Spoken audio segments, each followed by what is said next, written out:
A shell is falling from the sky. Once it lands, it will cause a violent explosion. Miss K pressed the stopwatch with precision. The shell and the rain fall into a standstill in time. Night was instantly replaced by day.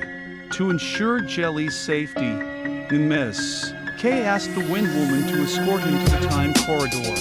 They arrive at the cave and find an injured time bird.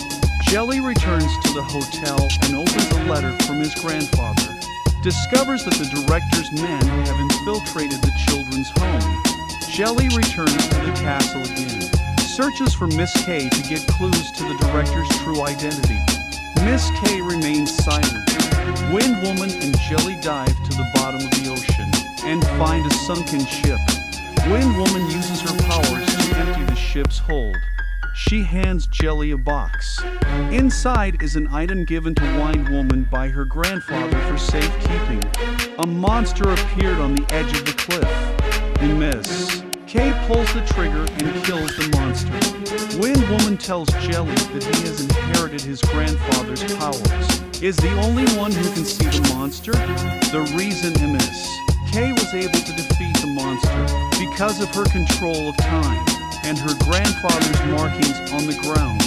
Jelly reveals the cause of Grandpa's death to Miss K. Miss K also tells Jelly everything. In the face of the chief's plan not to abandon the experiment, the children leave on a ferry guided by Miss K. Wind Lady wants Jelly to leave with her, but he can't leave his parents behind. Back in 2016, Jelly realizes that monsters are invading the island.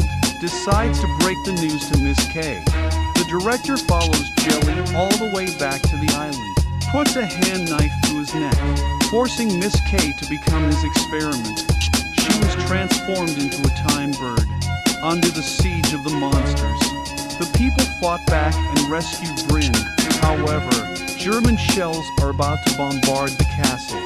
The crowd climbed out through the window.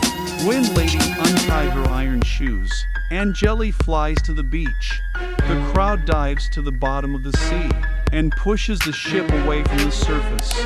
In the theater, Jelly and Wind Woman find the director. The monsters attacked.